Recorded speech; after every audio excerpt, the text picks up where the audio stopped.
welcome to the Resilient Mental State Podcast. I'm Kyle Shepard, husband, father, and resilience instructor of over 10 years.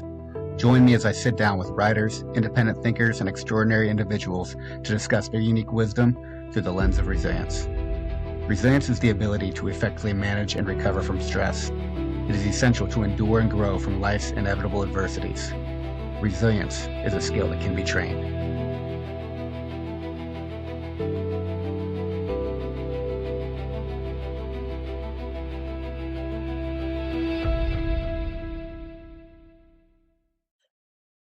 Sarah Kernion. First and foremost, you are the mother to Morgan, Millie, and Mac, three beautiful children I've come to know pretty well through your powerful writing and speaking on Substack and on your podcast, both titled Inchstones. You have become, which I've told you several times now, the most powerful voice that I have heard and read in the space that is neurodiversity. And you know my background because I had the pleasure of being on your podcast.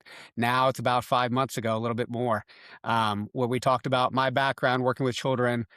They didn't call it on the spectrum at the time. There's just different diagnoses, but that actually led into what I do for profession and getting to read about your life, your passion, your knowledge for the field that is neurodiversity and particularly profound autism, for which you have two children that are non-speaking and have apraxia as well.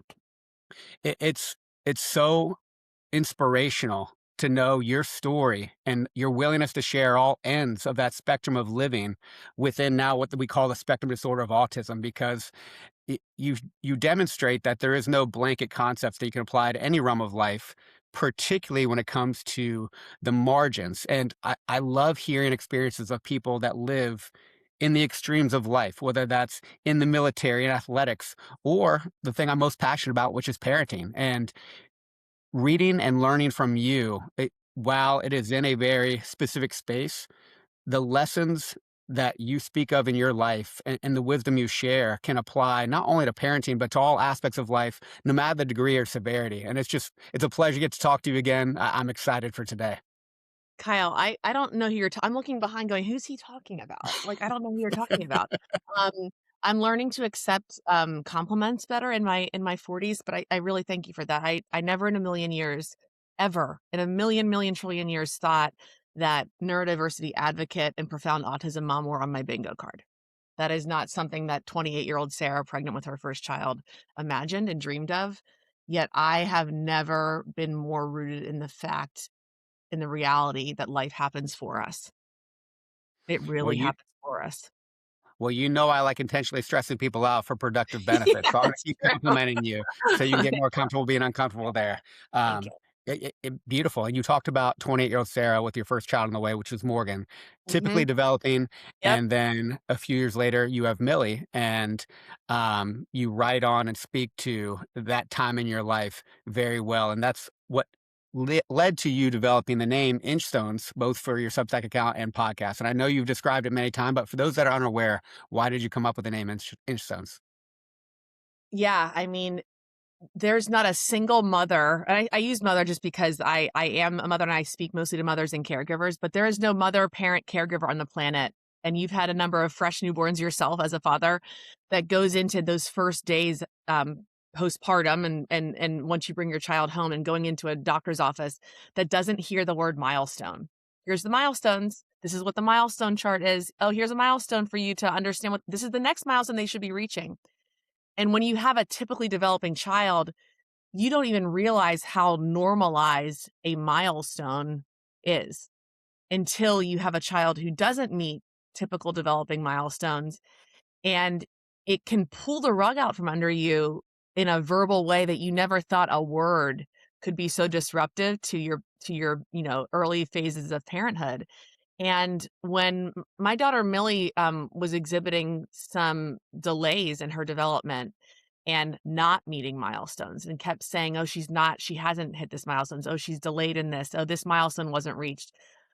I felt like I was being told to wear a failure hat. Like you're not doing enough as her mother to reach a milestone, which is so primitive and is so baked into a typically developing human. And I thought, why do I feel less than for my child who is still growing and developing? It's just not typical in any nature yet she's still growing and developing on her own timeline through a wide variety of ways in which I'm encouraging her as a baby, infant, blossoming toddler to engage with the world. And I thought I say we now, I had to reorient and think of a term that broke that process of a milestone down so that there was celebration. There was a small inch stone to celebrate because Millie is not the same that she was as a 12-week-old baby. She has developed. She hasn't developed on a typical timeline, but every inch stone that she grew and everything that she hit that was so minuscule, I realized that not only she was deserving of being celebrated, but I was too. And that's how Inchstones came about. Beautiful. Language is such an interesting thing when you start thinking about it, and like the words that we have for the experiences and things that happen in our lives. And Inchstones is such a great reframe and almost rebellion against the word milestone. And not that the word milestone was made with ill intent, but words like typical versus atypical. Mhm. As soon as you hear your child is delayed or that you're not typical for whatever progress report maybe in your job, you hear atypical, and that's bad. And like we associate Just these connotations. right to the negative. It's you are now functioning from a less than, from a scarcity mindset. Yeah, these words carry connotations with them that are culturally influenced in a variety of ways, and that's why I love the story behind the name of your podcast and Substack and Inchzones, because it reframes what progress is, and there's no typical progress for anyone, whether No. they are on the spectrum, neurodiversity or not. Like we are all such individually unique human beings, where progress can be measured in a variety of domains amongst endless capabilities. So to look at it from a mother standpoint of, I know the progress in my child more than anyone else in this world, Mhm. and you can see that better than any standardized assessment ever could. Right. It's again such a beautiful reframe for what progress truly is. I think it also and this was a byproduct of my probably first desire and my first understanding of why I needed to break it down into smaller elements, was that the smaller unit of the inch stone and the thing to celebrate allowed me to self-validate and not seek external validation for what I knew to be true in my child's development, which then became a way to actually help me have internal validation for my own process, my own journey, my own life, the only things that I wanted to tackle in my missions and purpose in life. It Again, that's why it gave me back tenfold what I was even originally going into it as, because it then allowed me to do the same for myself, to give myself the grace to break down some of the processes that I was realizing probably I had such external focus on why I wanted to do something and wasn't internally, intrinsically motivated to. But then when you break it down, gosh, that validation then comes from within. And I think that so it became this like mirror effect with my kids who, for all intents and purposes, were not at all where the world told them they should be, yet they were still growing and becoming. And it allowed me to then do the same for myself. I love Yeah. it. And another limitation of the milestone system. Again, I understand it.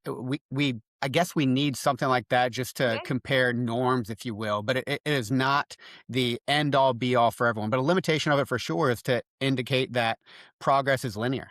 And if you are delayed in a certain milestone, now this becomes that stressor that by 8 months old, if they're not able to respond to a sound and have localization ability, then they're delayed. And that could be auditory processing disorder in my Right. realm as an audiologist, or some sort of hearing loss based on our assessment so far. And then you need other tests.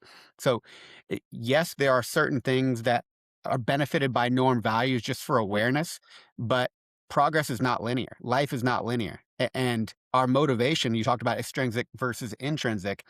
The irony is that when we create these stressors of, oh no, I'm not at this milestone, this is a problem. How you approach opportunities within that realm is going to be quite different now if it's from a place of stress rather than just naturally being present, being curious, things that we talked about when I had the pleasure of Yeah. talking to you on your podcast, just showing up to your ability with genuine empathy, support, and the nurturing ability to encourage them to grow in whatever way is going to be beneficial for them. Right, The and, it's milestone limitation of nonlinearity.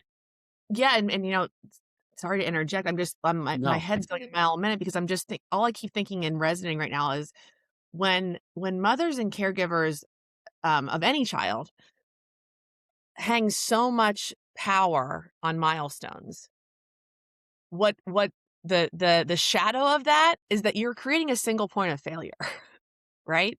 You are creating without even realizing you're doing it. The single point of failure is if your child doesn't reach that, then you are failing as a mother. And when that becomes the like societal voice, the conditioning of parents and mothers that these milestones have to be reached to make your child, you know, worthy or successful, what we've come to define those as can become like concatenous as a whole. But when you realize that that single point of failure does not have to exist, that that's just a shadow, that's just that's a false narrative of what you've just taken in by default. Removal of that is so freeing, right? It's like it actually allows you to stay present to the struggles that come and just evolve and arise, as they are going to, because it doesn't take away from the growth. The growth's always still there. It's just not what you've been so bludgeoned and conditioned to believe that has to be true. And that's what I think what happens to so many special needs parents who have these, bigger aha moments like I've had is, oh, this is what it's all about. It has never been about the milestone. And it's sort of what almost any great theological person in the world's ever taught is it's the journey to live fully and with depth and breadth, um, and not to a certain point of a destination. And it's just rung true for me consistently in parenting Millie and Mac, but it's also been reinforced in having not one, but 2 children that are non-speaking and autistic, but also a boy and a girl, because there's been so many differences even within 2 children with the same diagnosis who are not twins, who, are, different genders, and that's been, like, a really illuminating part for me too, is that even within their similarities of a diagnosis, those Inchstones are so different. So, so different. one of my favorite things to read about in your posts is that comparison between the two, and just again, I uh, mean on paper, a lot same mom, same environment, same Yep. diagnoses, Mhm. incredibly different based on how they function, how they communicate Yep. nonverbally, what their interests are. And that's true of everyone because we are, regardless of on paper what we're diagnosed with or what we have, we are all completely unique. Yeah. And and an irony with the milestone system again is we tend to hyper focus on these outcomes to where they become defining once again, like you mentioned, of either the worthiness of our children or the worthiness of us as a parent. And then you Right. wear that, whether that's invisible or you bring it up all the time because you're insecure about it. You Right. wear that like there's not 100 other opportunities around the perceived limitation, not even a real limitation sometimes, because what we've learned so much from neurodiversity. There's so many extraordinary individuals out there that are doing unimaginable things with the diagnosis of autism because Mhm. of their unique ways of looking at complexities and problems. It can be a strength just like any other perceived limitation when you find the opportunities within it. And again, another aspect of your writing that continues to shine. Well, I think it's like it when I think about what allows that to happen, how it grows from that, where it germinates from, it's I deeply believe my children. I believe that all behavior is communication. So when they're dysregulated, they're sharing with me something. They're communicating something to me. And when I approach them even as in their dysregulative state, and I call my kids sister and brother. I'm like, brother, I believe you. I believe you're having a really hard time right now. I can see you're having a really hard time. We need to stand up. We got to put the books down and we have to get your shoes on for school. Now, that doesn't mean it ends right there, but it never fails to be regulatory for my kids when I tell them, I believe, I see you. I know this is a really hard thing for you right now. I don't deny that at all. And as I've done more work and talked to other people that are therapists and educators or, producers that are sharing more stories on profound autism, they always say to me that when you ask of a child with profound or severe autism to do something and the parent says, "I don't think they can do that. I'm just not sure they can do that. I don't know if we can't fly across the country. That's gonna be I don't they can't last 3 hours on a plane." Generally, what happens is when you prepare your child to do something and you go, "I know this is gonna be so hard. I'm gonna be with you every step of the way." And if you melt down, it doesn't say anything about your self-worth. I'm gonna still be right there, but I believe we can do this together. 9 times out of 10, the kids do rise to the occasion. And I think that there is something so powerful in believing these kids for what they can do and what they have the possibility to do. And what those things are likely aren't things that society celebrates. Most parents aren't celebrating the fact that their child kept their seatbelt on a flight, across the country. Um, Mac seeks out clicking a seatbelt on an airplane flight. It's like, "Oh, here we go, JetBlue. Are you ready for some clicking? Here we go." But you know what? He keeps the thing on. And I always say to myself, like, if the clicking of a seatbelt bothers people around me so much, we've got a massive other issue that we have to tackle here, which is about understanding unique and neurodiversity as a whole. But I think the belief in kids that have developmental delays or are neurodiverse, that learn differently, that have a different neurological wiring, and take in and not only receive the world, but express the world that they're in differently. Belief in them goes so far. It really You said does. so many good things there. And having the belief, but also stating it to them Yes. repetitively Yes. and starting off with that. Not only do you remind yourself of that, so before you interact, you set your internal intention verbally with them, but then you come from the frame of connection rather than Yes. this is what you need to do right now for this reason. I'm going to give you some Mhm. authoritarian Mhm. commands and you're going to follow them. I believe you. I believe we can do this. I believe in you. Mhm. What a powerful statement to start off connection with. I just think there's not a single person that doesn't desire that kind of support. I don't care if you have autism, a severe disability, or a typically developing, adult. There is not a single person that doesn't want to be told, "Hey, this might be tough for you. I'm right here if you need me." I mean, that just alone, that puts a knot in my throat because we're all seeking out ways to just know that there's someone there that can validate our experience and what we're going through and is not gonna let me flounder or let me be alone. And I remember one of the first things that I was told by a neurologist for Millie and Mac was that their receptive language is 100%. And anyone that's new to their world, that's not a trained, educator or therapist, that's one of the first things I say is, when they're around, we don't talk as if they're not here. They are here, so it's not like, "Oh, well, what did Millie do today?" "Mills, what did we do today?" "Okay, well, hey, Mill, I heard from your teacher. Oh, so I saw these pictures. Yeah, Millie, do you wanna tell him?" And I let her see if she wants to engage on a device or through, her PEX cards or whatever, but they they receive your presence. They just don't express it in the same way, and I think, again, that's a validative belief that their presence is worthy, that they are there, that they're not just in the shadows, and it never fails to be connective, even if it's like this really small eye glance or I mean, both of my kids give these very small indicators they know that you're talking with them or that they're in the room or, uh, you know, I joke that my son's Tarzan, so my partner will come over and be like, "Where's Tarzan?" I'll be like, "Tarzan," and he doesn't know that, but you'll hear a little giggle, and you think, "Well, he knows some nicknames, and he knows that we're talking about him." So there's just these small little things that allow, connectivity and just belief that they're worthy of being there. Well, get ready for another compliment because this is one of the countless reasons that I love your work so much is Yes, you write about your story in a quote unquote atypical situation with two profoundly autistic children. But what you're speaking about right here, that you just beautifully illuminated, can apply to anyone in any domain of life to encourage connection. And having that belief in how you talk, considering their perspective and including them when they are in your presence rather than talking around them or not even Or just internally not even having that belief in acknowledged. them, writing them off. Exactly. Not even acknowledging them. It, what you write on, yes, is in a unique realm of life for most Mhm. people if you have not worked in it, lived in it, or are a parent in it. But it applies everywhere. And those lessons from the quote unquote extremes of life can help empower all of us in the less extreme. And that spectrum of life, once again, we can learn so much from all ends of it so we can optimize function within wherever we sit.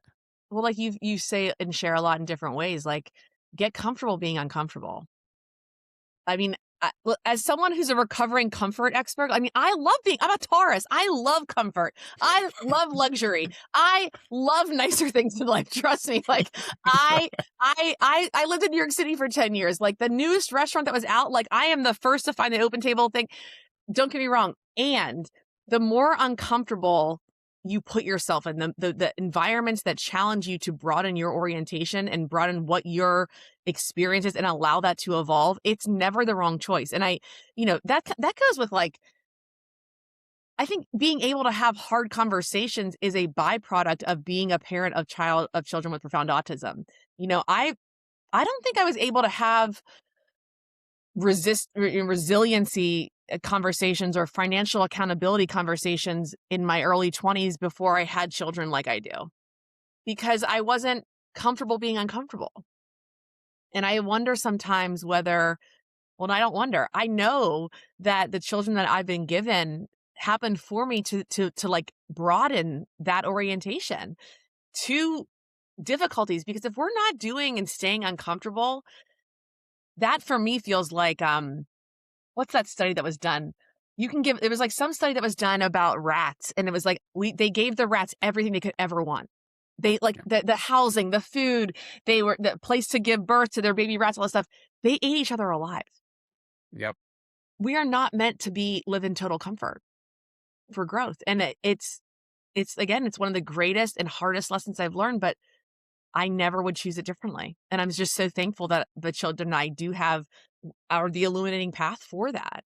Um, in every way. Well, as you know, you're talking about one of my favorite concepts that I try to write on and explore as much as possible. And it's always interesting in my own life and when I talk to others. I mean, we're all resilient in certain domains, whether that's physically, whether that's at work or certain cognitive domains, socially, spiritually, you name it. We all have certain strengths, if you will. And those strengths have been evolved from pursuing discomfort and growth over time because we were passionate about it, because we had a knack for it, you name it.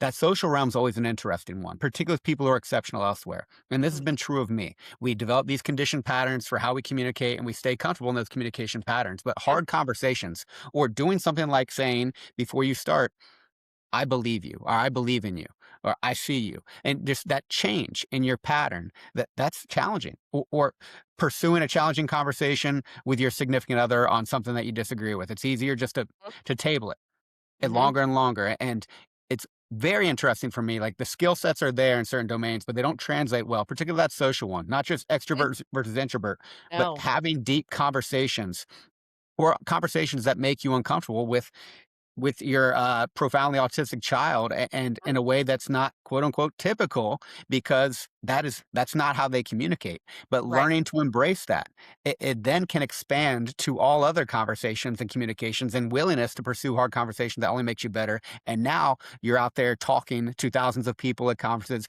you're on your podcast, you're writing to I think over 8,000 people now on Substack. But the more you do anything, the better you get at it.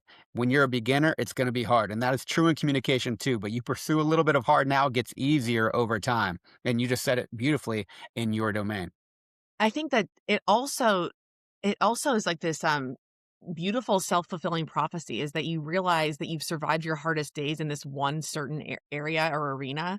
Like I can look back. I mean, I can almost describe to you the temperature of the tile and the way that the light hit my hand when those earlier years of Millie and Mac, and, my oldest is at Montessori preschool, and Millie is a 2.5-year-old behavioral disaster, and I have a newborn.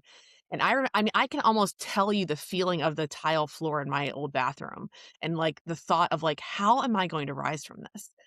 And the fact that I'm talking about it now from a place of such, like, internal I don't wanna say power, but I guess, you know, resilience to life and what it taught me, it actually makes anything else like such a, "Oh, well, I'm gonna be a newbie at this. Of course this is gonna hurt more. Of course this is gonna be tough at first." It's never not. But once you do something really difficult once, it's almost hard to divorce that you from any other facet of life, right? Conversations specifically. I mean, I talk to a lot of people, maybe maybe making them uncomfortable, but when discomfort exists in conversations, that doesn't mean they're unsafe. And that's been like one of the biggest things that I've talked about recently about revealing the truth of my life with children with profound autism and talking about realities like Millie and Mac are not fully toilet trained. They're not. Millie's like 90% there. She's almost 11. That's really uncomfortable for a typical parent to think of because it's like, what does that mean? Yeah, that means that in the morning I'm laying a 11-year-old 100-pound girl on the floor. But that conversation around her growth and the therapies that I've tried and the just even honestly the different like modicums of like trial and error don't make those conversations unsafe. They're just uncomfortable. And that, like, knowing that and being so, like, thrown into the fire of it physically with my kids has allowed for me to realize, like, most conversations aren't unsafe. They might be uncomfortable, but they're not unsafe. And I think that we as a culture need to start leaning in more to uncomfortable dialogue because they're not unsafe. And what is that revealing about us? If we pull back from uncomfortable conversations, what have we defined safety as then? Protecting what are you protecting? False narratives? Mm, We differentiating physical from psychological safety is yes, so important. They yes, feel the same when yes, you are not yet harmed. It's yes. internally threats are detected Mm, and mhm, stress alarms go off, right. and then you start reacting. But they are very different. Yeah, And psychological safety is something I like to attack as much as possible in my own personal life, and then just respectful conversations with others. And if you're avoiding psychological discomfort, you are leaving a lot of things on the table. You are setting yourself for future prolonged and more profound psychological discomfort and all kinds of other detriments to that mindset.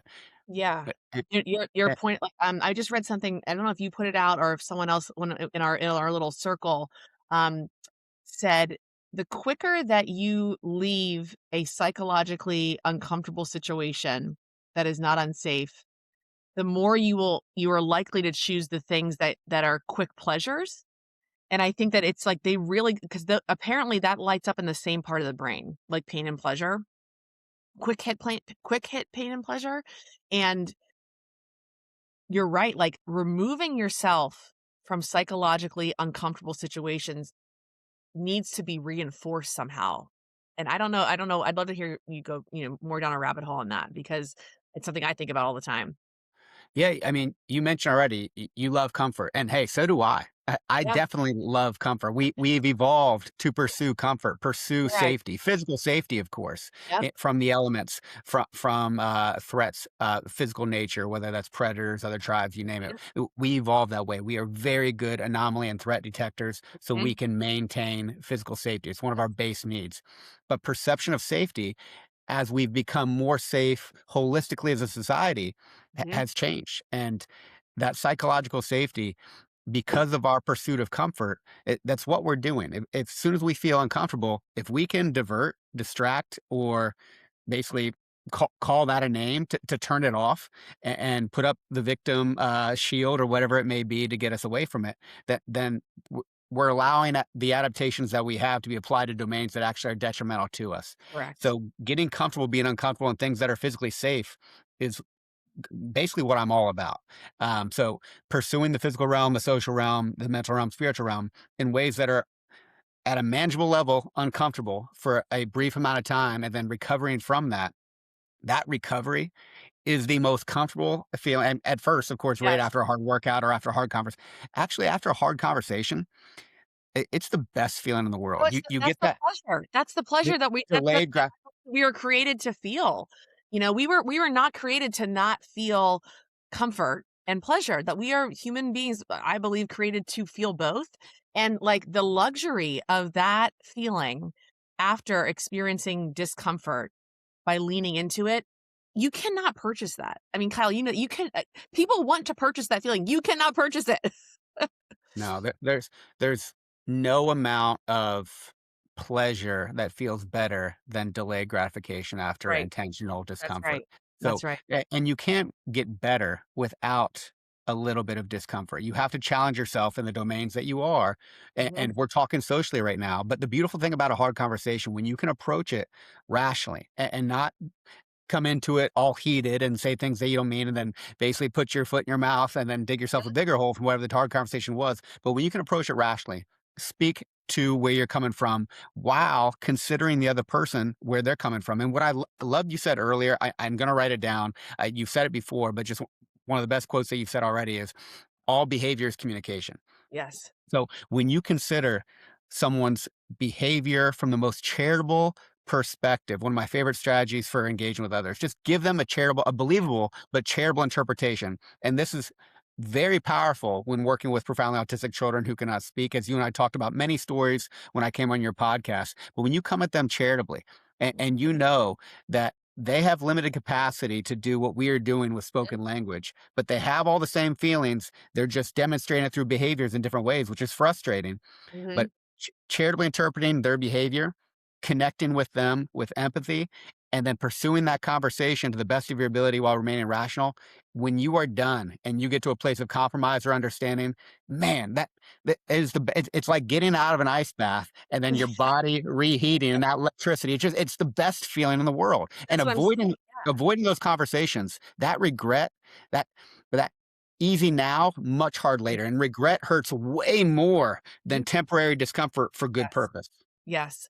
I you know, um, I I don't say this often because it's a pretty powerful thing, but I share this with you now just because 'cause we're talking about it. When I have people in life that maybe, withdraw or, um, deny difficult conversations or say, like, "This doesn't feel like, I don't no, I'm not comfortable talking live about that," or, "That's not where my heart is. I don't wanna speak about that kind of conversation," or I my what I've internally realized that I do is I think to myself, "I have 2 children that cannot use their voice." Like, they do not have access to their voice. To have access to your voice is such a gift that to deny the uncomfortable nature of even just using your voice feels to me like you're letting the fullness of your humanity go to waste. Now that's an extreme, and I don't like to use it all the time, but when people do push back or say, just, maybe don't dive deeper into some psychologically more uncomfortable conversations about the realities of my children, and they push back on that or have their own answer for, well, that's just not how we do it, or that doesn't feel right to me. I think to myself, speak it out loud so that we can process it together because you have the ability to talk. And it's one of the greatest lessons I've learned in having Millie and Mac because they're communicating with me all day long, don't get me wrong. But the fact that they cannot access their spoken voice, I'm just constantly reminded of what a gift it is to have a voice. And it's just never lost on me, and it's because it's so incredible that we forget the power of just talking and just being able to share and express in dialogue, even if it's uncomfortable. And the angst that must be felt from anyone who either cannot speak because of a Mhm. condition or will not speak because of just some spiritual suffering or unhealed past trauma Right. or you name it. I can't imagine. And don't get me wrong, I've been there. Things that you don't go there. I'm not going to go there. I'm not going to Right. talk about that. But I can assure you, whatever you are actively avoiding is going to be your biggest opportunity. And while Oh, I'm not going to press when I'm connecting with others, if you're not there yet, I might try to work in ways to suggest that typically if you're actively avoiding it, like if I talk to you and like, hey, we can talk about anything except for this. Well, I guarantee you, if we want to get to the most efficient, effective solutions, it's that thing exactly. that we should be talking about. That But I'm thing. not going to force you yet until we get a little bit closer. And you know, I'm not coming from a place of judgment. As long as you're not Oh. committing crimes against others and hurting other people, we're good to go. I mean, whatever you say, an unbiased, charitable perspective that's non-judgmental. We're here to connect, and if you can come up from there, then eventually that may come. But yeah, those walls that we build, we create our own adversity needlessly. Yeah, we create again, like false narratives around safety and dialogue and is sort of I mean, it's become baked into my writing on Substack around profound autism because the realities of the home and my children that have profound autism and what their limitations are when you enter and you actually sit and witness and hold vigil for the caregivers or mothers or fathers in my situation. I don't say it as a way to like martyr at all. I say it as a way to sit next to the reality so that you deeply understand what your nervous system is feeling in just watching this. I was found myself this past week while traveling, I get a lot of eyes. There's just a lot of eyes. We're aging out of the cute phase. Mac and Millie are 8 and almost 11. And we are not as we can't blend in as much anymore. And Millie has a stim right now that is like a chant. And it's honestly, to me, it's like she's just releasing some sort of like heartfelt notion of like calm for her. And, you know, my partner and I joke, we're like, it's like her Gregorian chant. She's clearly trying to tell us to calm the F down. Like she's trying to like, guys, just go a little slower. And it's like this, and she feels the vibration by her lips. And there's something that's so regulating to her about that. And when I ask people to like look in and see our realities of like what the nervous system of the parent and caregiver is like to children that don't typically fit into the world, that even just witnessing it is I'm so thankful for that. I'm so thankful for the Kyle Shepherds of the world that just sit near and nestled to the realities because the majority turn away. And I don't know how best to like, I guess, keep sharing the realities because the reality of families like mine, they're really tough to digest. It's really tough to hear of a 11-year-old girl who likely will go through puberty pretty soon. That's going to fall on me to handle that with her. That's not insurmountable, and I'm also not unique, and so I think that speaking those realities, though, there's a lot of discomfort with even just bearing witness to it and knowing that I mean, I'm certainly not the only mother with 2 children with autism that like, at all, and the more we can just encourage witnessing of the realities that families like mine face, it gives the families so much in knowing that they're not alone. I can't express it. I've never met you in person. I know that we have a lot of similar, connections to the military. I'm telling you though, just the knowledge that there are witnesses to our reality is huge. And I can't thank you enough for that because it just even in this conversation, it feels so validating.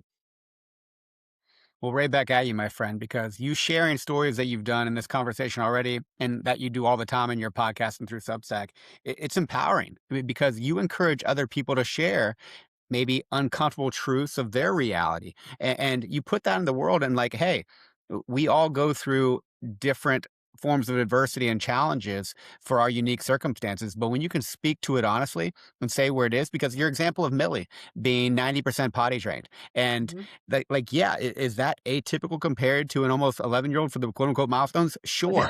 But Yeah, let's go back to when she was 2 years old and how much exactly. progress has happened from 0% to 90%. And screw comparisons. Compare to yourself yesterday and the inch stones that you're developing Yes. And that doesn't mean it's linear. That means that you may go backwards sometimes, but Mhm. in the grand scheme, that that scale that you've gotten to 90% has taken a lot of effort and toil. And for you to reflect back on that, thinking Ugh, about your past hardship and what you are capable of, talk about the mindset you can have for when future hard days come. Because doing hard things in the past doesn't mean that the hard things go away. It just means your capacity to handle them is that much better when you reflect back on them, because we've all been through shit. But when you can that's reflect back on that honestly, then you know what you're capable of when it comes again. yeah, I mean, yeah, I mean, even just you sharing that example back to me, I mean, when Millie was 2.5, she was taking off her zipper pajamas and basically reaching down her pull-up and wiping feces on the wall.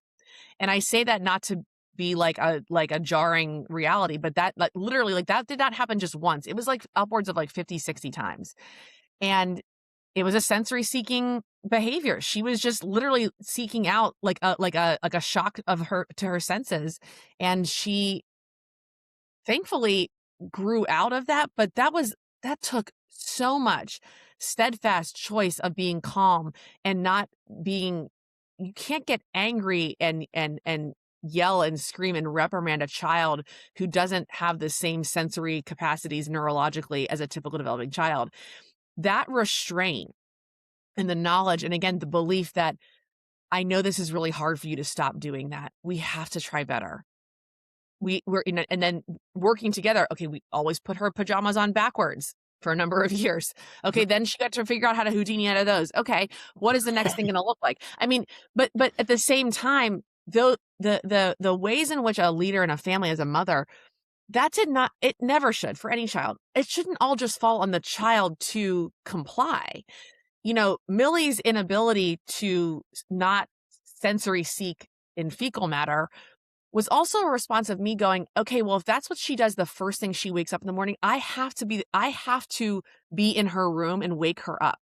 So if she generally wakes up between 6 and 6:30, that means I am actively at her door at 5:55. And that's hard. I mean, Kyle, that's, like, really difficult for any no mother wants to carve into that precious morning hour where your kids aren't up. I don't I actively build that into my day. I have to, or we would not be sitting here today if I did not have my hour of watercoloring and journaling every morning.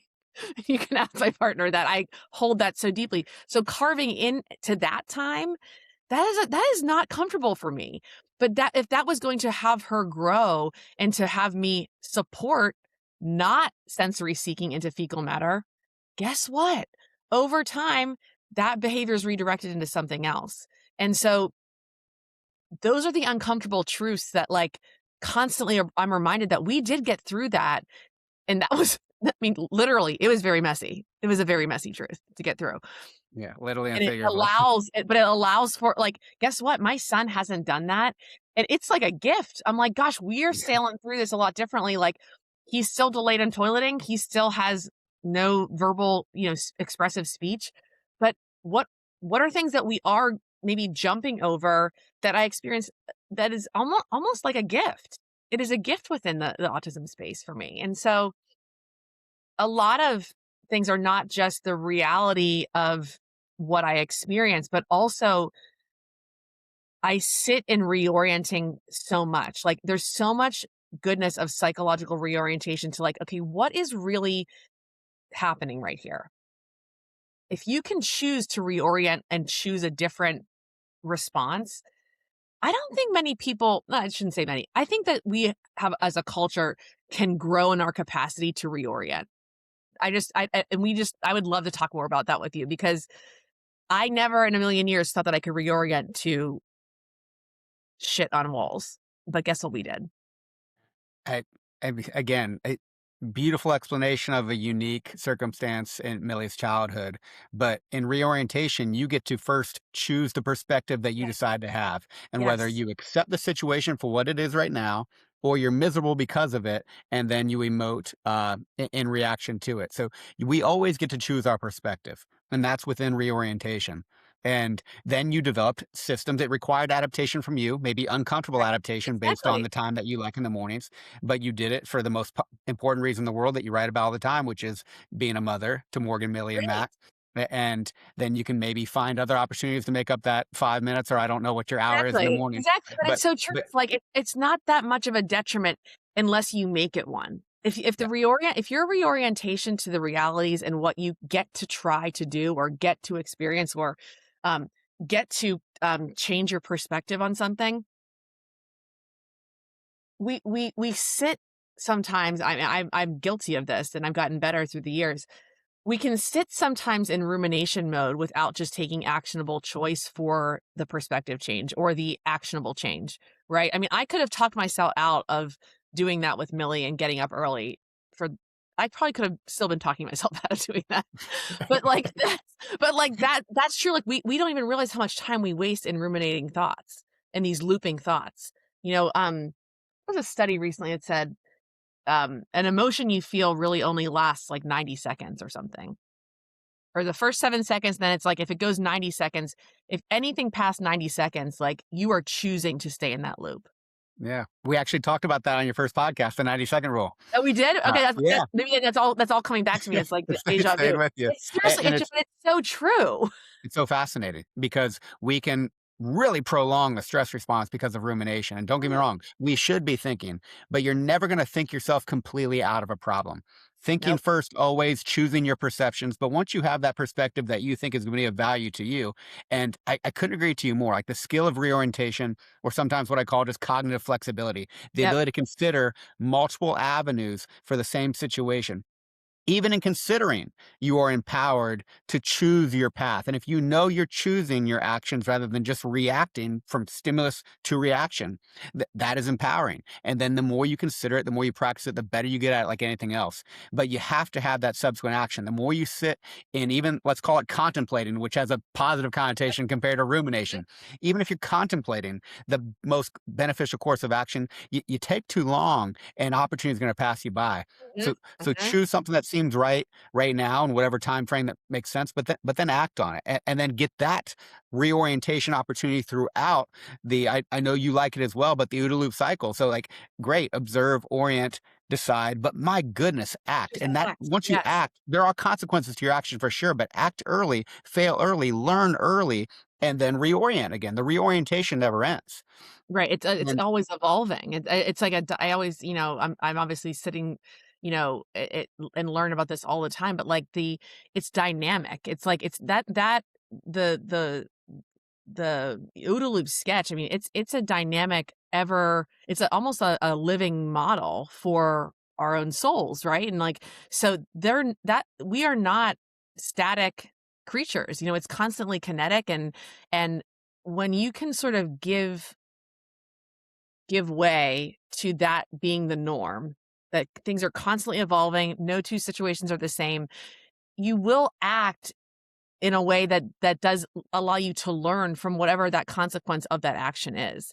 I mean, maybe that's why I feel so thankful for having children like Millie and Mac is that, and also too having a typical child because I am reminded a lot.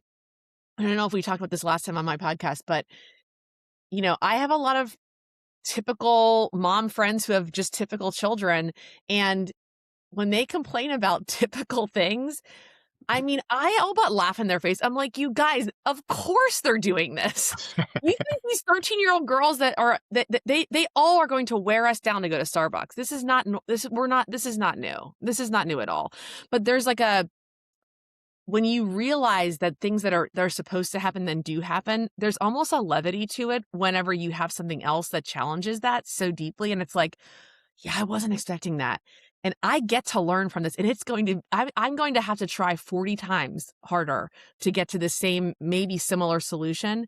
But we might not even have to deal with some of these things that seem so petty and so baseline. And I mean, I sometimes think that like Millie and Mac have elevated me to like be so conscious of like what is really right and true in this world, which is like seeing and witnessing others, knowing that we can ask for help and support and truly loving someone just for being who they are, like full stop. And again, I think it always is in great juxtaposition for me with having like typical developing children too, which I know that you're a part of in the parenthood world. So I don't poo poo it at all. But it is always it's a great reminder to me that, we absorb and are conditioned to expect so many different things on so many different timelines that when we just push those aside and go, okay, well, what's actually happening here? Is it typical? Is this what actually happens to like 13-year-old typically developing girls? Yeah, they test the nest. They're supposed to do that.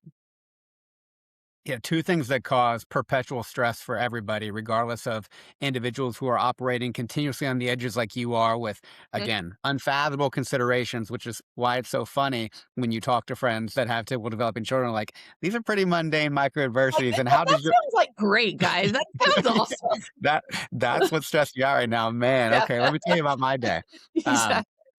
but, yeah, so, like, change is hard. We talked about that earlier. So, like, Mhm, anytime that there's gonna be a change, whether that's you changing your morning routine for Millie mhm. or just change in whatever, even beneficial change is stressful. Yes, We get conditioned to those patterns that we have become adapted to, and changing that requires stress, it requires growth, requires discomfort. So, that is always gonna be a challenge. But then also expectations that we set of ourselves, of others, and the world. That it's great to set expectations, communicate them to try and get people on the same page. And even for yourself, I love setting standards high enough that I fail regularly, but also at a level that I can exceed them and then try to push the boundary more and more. But those expectations, particularly we have them of others, if you expect a 13-year-old to not press your buttons, particularly a 13-year-old exactly. female that's going through, I mean, Yeah, that's inevitable. But right. questioning those expectations and having the ability to reorient within them, like, and consider, like, oh, am I really surprised by this when I take a step back rather than this inconvenience that I wasn't anticipating Correct. happening now?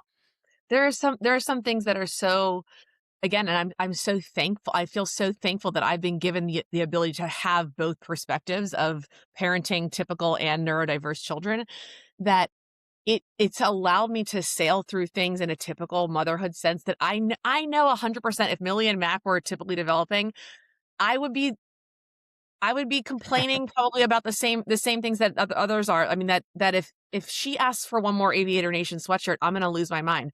She's supposed to. Okay, she's supposed to. She's a stud athlete. She works her tail off, and you know what? The girl wants her Starbucks in the morning sometimes, and it's she's going to do that. But I get to be the recipient of that typical developing nature of a typical suburban, New Jersey daughter, and it really sits it's such a like, for me, I love knowing that, like, I get both experiences because I know that there's some families that only have children with special needs or some that only have typically developing children, and it's I know that I probably would be challenged in saying this. I am so, so, so grateful that I get to experience both because it's expanded what I ever thought was possible about motherhood, and what I ever thought possible about being like the lead, the matriarch of a family, and what that means to like be emotive in so many different ways, and specifically in the ways that I never thought I even had the capacity for. I never would have thought that, you know, here's an example. Like my son is having a really he's very he's getting stronger. He's an eight and a half year old little boy. And, when I went to his well visit, the doctor was like, this is what his father's size is. This is your size. He's on par to be 6'2" and 190 pounds. That almost took the wind out of me in the doctor's office because that morning when I was changing him to get ready for school, he something happened. His toy fell out of his hand, or I don't even know. The light went off, whatever happened. He shoved his leg like so fully into my thigh, like just I was on the floor, just bent down. I mean, I had a massive bruise on my thigh. He did not mean to hit me. He had some sort of reaction that was like maybe something fell or like he didn't want to put on whatever pants I had that was given him. And I realized quickly that like his strength is going to be a hurdle that I'm going to need to keep overcoming. And as I'm in my 40s, everyone talks about women's health now. Like strength training is so, so, so important for women in their 40s. As women go through perimenopause, eating enough protein, all these different things that are so basic. So much of that from a American standpoint is based on the identity of like the woman or the parent. I am so rooted in this is not just for me, it's for my child. I have to stay strong for them. And we should all want that, right? Like any parent should want to stay strong and healthy for their children, regardless of their typical or neurodiverse. But it does force me into a position of like, I have to stay strong and go to the gym. I have to go to yoga because he's getting stronger. And the stronger that he gets, I have to be able to at least be able to withstand and accept his growth in a way that allows me to ask for what help I need, but also not give in to just his physical strength and his, dysregulation. But that was a really those are things that are constantly happening and rising for me that allow me to challenge myself to not get complacent. Because what 40-year-old mother doesn't want to like stay looking good and stay, fit and tidy and all these things? Yes, and when you have children that are just that can become dysregulated easily, you have to stay fit and tidy for your safety too. And that's a hard reality that a lot of people have a tough time ingesting. You're expanding the power behind your why. And if your why was only to look younger, because right now you look like you're 30, but time is undefeated. So eventually you might not Oh, look like you're exactly. 30 anymore. Yeah. So even though you're in your 40s, you look much younger. And if appearance was your only why, that might start fading when you can't beat father time. But if your why is longevity and to Yes. be as strong as you can be personally, but even more importantly, to be the best mother that you can be to Mac, to Mhm. keep him physically safe, to keep Safe. yourself Keep safe, him and to safe. facilitate his Yeah. growth. Yeah. Yeah. So the physical safety once again, and psychologically, the more confident you are in your abilities, now you're psychologically I can't confident like yourself. reflexes have to stay there, Kyle. Like when he reaches for something, I mean, I laugh at like it's like the dad. Remember those memes that go around? It's like the dad strength where like they catch the kid. I mean, Uh, that never ends in an autism household. Okay, like there are kids that are climbing, especially my son, and like the choice to stay healthy, the choice to stay strong in as we're time is the only thing we can't get back. It benefits them too, and I think it benefits every parent and child, but I'm just so much more acutely aware of it, and again, that is the gift in the packed into this wildly crazy parenthood journey that I never would have chosen, but that's the gift that's baked into it. you had a powerful piece recently just talking about kind of your baseline as a mother of profoundly autistic children, and you're alluding to it right here too. Like in your household, there's always going to be a certain like level of situational awareness that you have to Yes. maintain, a certain Mhm. tension where you are observing and then of course orienting, deciding, and acting. But like you're within that loop quickly, much more than most if you were to compare. And again, I hate comparisons unless it's of personal benefit, which is why I love your work because it helps me consider my perspectives and my own Mhm. orientation in my life. But your baseline level of urgency, if you will, to respond to potential threats of physical Yeah. safety or caregiving for your children is just going to be higher than most on average. Yes. Tell me about that and on what your daily life is like for managing that, but also how you maintain psychological health and prevent burnout when you are operating at such a higher level most of the time. Yeah, I mean, listen, I always say that now Millie and Mac being like almost 11 and 8, the train of their daily routine and lives and the school that they attend and the therapies they attend, like the train and locomotive has been built. And so I'm like the conductor now. The years prior took so much conscious building of that, which is why I'm now finally able to do the work that I'm doing now with Inchstones. But that took a number of years to even build the system in place to be able to have the hours while they're at school to build this. So I say that to to stay truthful about why I'm able to do this now.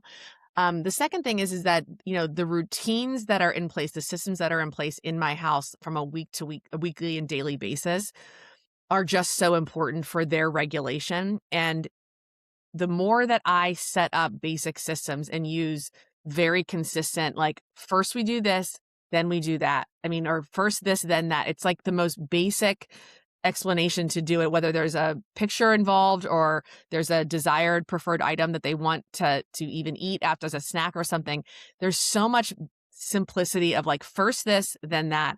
I also like the I'm so thankful that we live in the age that we do. There's so many wonderful supports. Like Mac wears a harness when we go outside for a walk. Now, my partner likes to call it, he's like, it's like looks like a C-130, like air strap vest on. I mean, but it is. I mean, it's like a full harness. It's got the real buckle on it, but it's like a second chance line. And so there's a lot of supports that I as a parent, had to get over using because society sees it as like a leash or as a, it's unnecessary to let them not wander and roam. But for me, it's peace of mind because truly the hypervigilance of specifically my son is that he's an eloper and he will dart simply because he loves the feeling of running free. And unfortunately, he has no understanding of his safety and the ability to stop. And so it's putting in place these certain things that really just take the parent and myself included getting over utilizing them in your space and in your home to say, that's just how it works best here.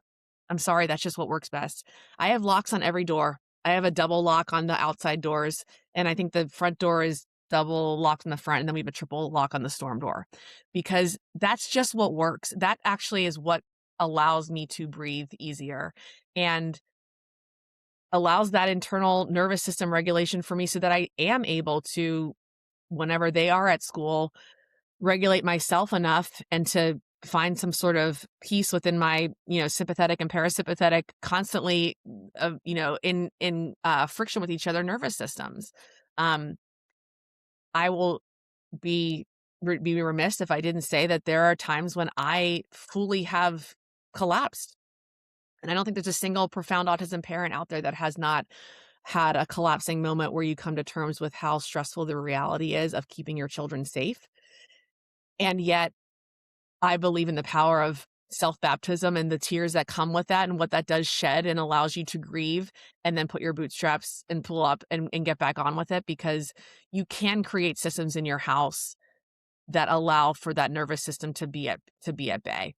I think it's really leaving the house that I've realized to lean more on the adaptive support structure, that might for some into the outside world seem like a little much, but it does create a lot more peace and calm for me and my family. Every time you talk, you say like 10 different things that I wanna, like, grab onto and stick with that are so good. I first just wanna say I appreciate how you started with it took years to build the system that you have Years, now. Because a lot years, of people would look at, like, you're years. producing podcasts, you're talking at conferences, you're writing these posts regularly, you're doing all these amazing things on top of course, what you're writing about, which is managing your family day in and day out at a level that is unfathomable for most. But it took a long time to build the systems that you have. And I also appreciate that you mentioned that probably through trial and error, you've realized not only what helps the physical safety of your children, their unique needs and function, but also just your own internal functioning for like that calm of mind of like the house is secured, they're secured. I can dial back that Yes. stressometer, if you will, a little bit because this I know works for the system that we have in the unique way that it does for us because there is no one size fits all. Yeah, I mean, And but there's so many things that unnecessary mental constraints that we put on ourselves as, like, typical humans and mothers and parents and caregivers of children that we Millie and Mac have allowed me to remove those because I've realized, why do I hang on to that notion that this needs to happen this way, right? Like, I will say, like, when I have child locks on on a snack drawer still, there's a visual expectation of, like, "Well, why do you have that?" Well, I have a snack drawer. I've got a regular home. I've got, like, a 100-year-old cottage colonial. That's where the food is. That's where the snack drawer is. Like, I can completely renovate my house and make this completely autism friendly. Everything would be hanging from the ceiling, okay? Where, like, no one would be able to reach it. And, like, there'd be one person in my house that could reach that. But that's not possible. That's not feasible. So there's a lot of baby proofing that is still done in my house simply for the safety of my son. My ego had to die for that. That just you have to, and that's again one of the best lessons is like, who cares if that's regulatory to your nervous system? Then that and the mother. I do believe that the mothers are the pulse and the central nervous system for our family. The better controlled that I am, and the more peace that I have over my home environment with children who are constantly are like showing me that I don't know what's going on and that they're revealing to me, where the stressors are in the home. The more that I do to reduce my stress, the better off I am at responding to theirs. And that's for any parent, but specifically I've learned that through Millie and Mac for sure. So our friend on Substack, Lou Tamposi, asked me past Father's Day to contribute to his Father's Day post, and so I was talking to Mary Kate, my wife, about like what I was going to do, and in my unique, funny way, because sometimes I like to use cusses about Yes. just in being silly. Like maybe I've done this podcast already, I can't remember. Um, my three kind of general concepts I abide by in parenthood is give a shit, Hmm. don't give too much of a shit, and then don't give a shit what others think as long as you're showing up and it works for you and your family. And that's what you Where's the described. canvas? Can I buy the canvas and then have it on there? That'll be the first Resilient Mental State merch for Pond. It's a first Um, merch. Yeah. I I love mean, it. it's clear and obvious how much you love your children. You've also illuminated the fact that, I mean, if you care too much, you're going to burn out. If you were so hyper vigilant all the time, you're not. I mean, you kind of are Superwoman, but you can't operate at that level. No one can without burning out. You have to find ways, systems, and management strategies to be able to recover, but also have a base level of operation that's not a 9 or 10 on the Right. arousal scale within your stress system. So finding a ways not to give too much of a shit by creating systems that allow for that, and then Mhm. not caring what others think. Because even if you were to talk to another mom that had a typically developing 13-year-old, 11 and 8-year olds with profound autism, your lives would be incredibly different. And yes, you are an Mhm. empowering, inspirational person that talks about all of the like productive aspects of being a mom to the children that you have, all the optimistic views that you can take, the gratitude that you spoke to before. I mean, talk about self reflection. And you can look at your life in so many lenses. If I were to ask you to tell me 10 terrible things about your life right now, you can come up to them. If we just want to focus on that, we can make it seem like how hard your life is. But you decide your perspective, you reorient to say how lucky you are to have both a typical developing child and two atypical. So that gratitude is a lens that you decide to take, and not caring that what other people think Absolutely. about your overall positive um content, because it's, by the way, it's not just that. So when people say you're this happy go lucky mom, no, you write all the time, and you've already told stories about the really hard days, collapsing and then fully Mhm. expressing your emotions through tears. I mean, you had a really powerful one a couple months ago at one of Morgan's basketball games. I can't remember if it was, I think it was Mac that was having a hard time, and it was just Oh, such a yeah. hard time that you were outside in the yard. I was it with him, and you broke down. I mean, Oh, hard yeah. days are inevitable. Tell me I mean, about those hard days. um, As far as like, not only a fact they're inevitable. So like, not don't tell me about like all the ones you have and how frequent they are, but like your expectations around them, your recovery from them, and and what the release gives you when you actually do allow yourselves to have them.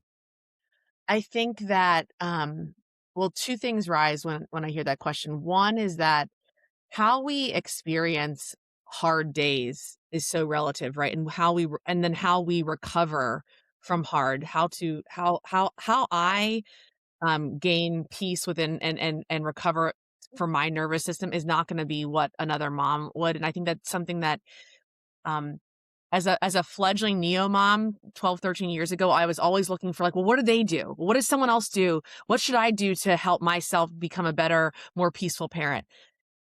Find out what it is that works for you and then relentlessly do that and hold space for that period. I am a avid Bikram yoga devotee. I have been for years. It was one of the greatest gifts that I found in New York. I don't have a studio anymore in my town, but I still do Bikram yoga, and it's modified and it's not 90 minutes and all these things, but being relentless about what I know helps my peace and calm and clarity and nervous system is so fundamental to being able to work through the hard days. I also do not, excuse my French, give a rat's ass how ugly, crying, tearful I look in one moment and then recover from that. Like I don't, um, I don't give much air to the collapse as to more of what I see is how I rise from it. And that's something that honestly, probably exposure therapy with Millie and Mac, it was like being constantly put underwater, constantly put underwater, constantly put underwater. I'm like, I have air above me. Take a breath and go back underwater. And that's what I think the hard days have shown me is that they're going to come. They're going to happen. I'm going to collapse. I'm going to have to miss an important I mean, I missed quarters of my daughter's basketball game because Mac is laughing his ass off at some little show that he's watching, and the competitor's on the free throw line. Now, I think it's funny that he's distracting her, but like that's not a good fan. Okay. So like we remove and like, yeah, I'm gonna miss some minutes, but like there are other people there. There are people that are supporting and loving my daughter too that those hard moments, I just don't give as much air to because I know they're gonna happen. And like, if I think that they're not going to happen, that is not at all what I'm hoping to put forth as, like, my mission here with Inchstones. They are going to happen, but don't give so much air to those, um, to wallowing in that. Know that the air you should be giving that is from the rise, is from rising from that moment and going, "I got through it. I sat in the hot loneliness of feeling like I can't believe I missed XYZ. I can't believe I have to deal with this. I can't believe my son can't even tell me what he's feeling right now or why he's laughing or can't even say, 'I love you, mom.'" That's okay. That's still hard. It doesn't mean you can't, like, take a deep breath and find your air again. And that's been, sort of the overarching, like, how I get through it is I just don't give much weight and time to wallowing in the hard times because it actually isn't that often, but it's going to happen, if that makes sense. Another beautiful reframe because It's gonna absolutely happen. hard times are inevitable and very similar to those milestones. They happen and Yes. then we label ourselves and we hyper Yeah. focus on them and what are people thinking and ruminate about it rather than focusing on the rise.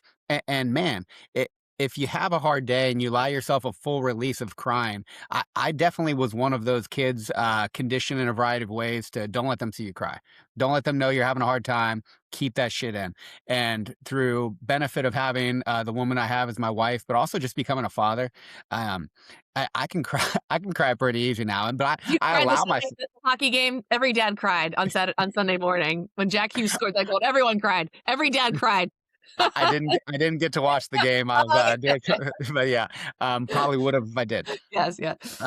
But yeah, it's that release of tears through my eyes and yeah, I can still get better about showing emotions. I've gotten much better about showing for my wife, but like she Yeah. reminds me, like it's okay to show emotion in front of the kids, and like I've gotten better about it for actual things. But sometimes just like a good cry for things that I've been holding in or thinking about past losses or whatever it Yes. might be. Yes. That Mhm. release, it's so powerful. And then a different type of release, one that we have a more positive connotation around, is what you're talking about with Bikram yoga. So hot ass yoga for a long time and basically crying through your Amazing. pores. Literally crying. I mean, Yeah, so I wish I had video of those. We're gonna go back to, like, 2006 in New York, and I went with a friend who was a Division I tennis player who took me to Bikram yoga, and I thought, "Oh, I'm just gonna go I love yoga. This is so great."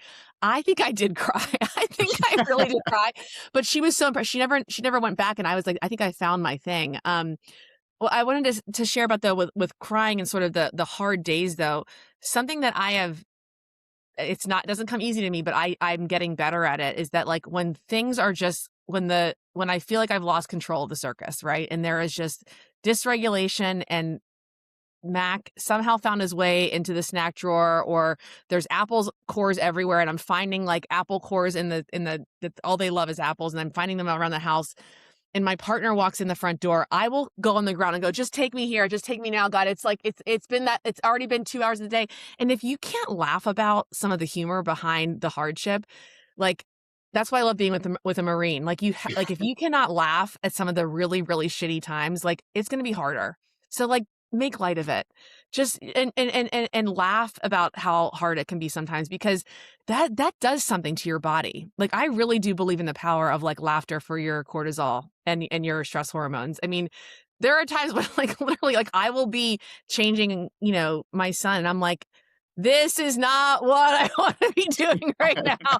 And you just sort of make up a song just to be like, "I can't believe I'm doing this right now." And you're like, "Come on, buddy, let's go."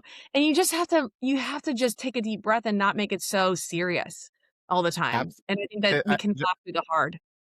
it's just such a good strategy for all aspects of life. And you mentioned the Marine Corps, humor You have amongst to, yes. diversity. It's such a great thing that I've seen in the military, but I've had in other sports. But my wife, you've done so many things just now and what you said that reminds me of my wife and what she does.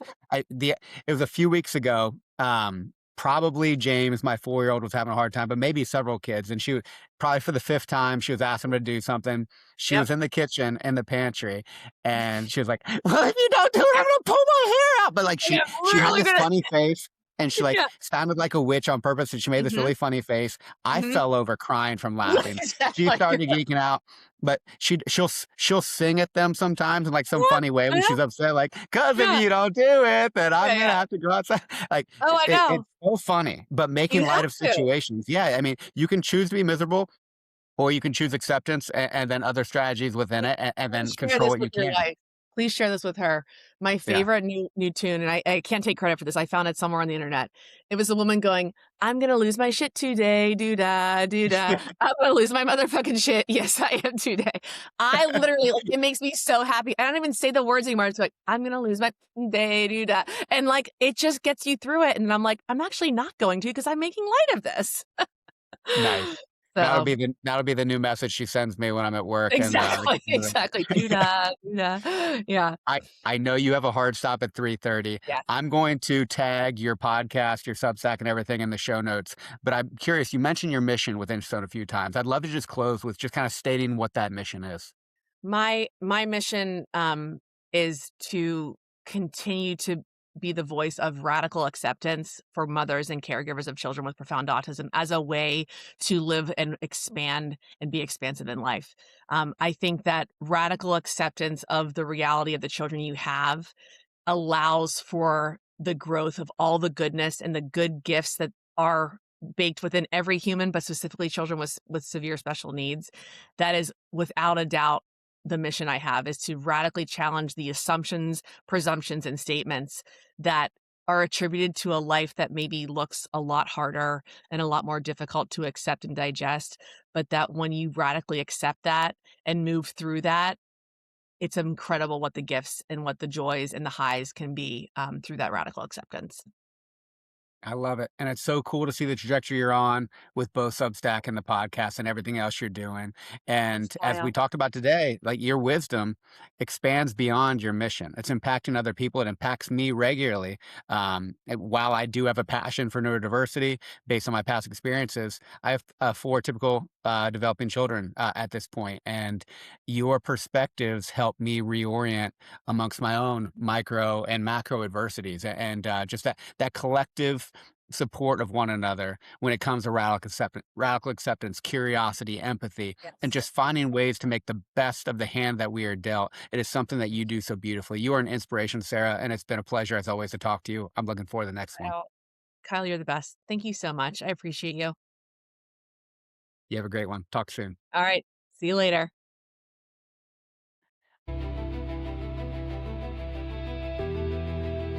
Remember, all the knowledge in the world means little unless you uniquely apply it to your life. Challenge yourself to take action. Knowledge applied is wisdom earned.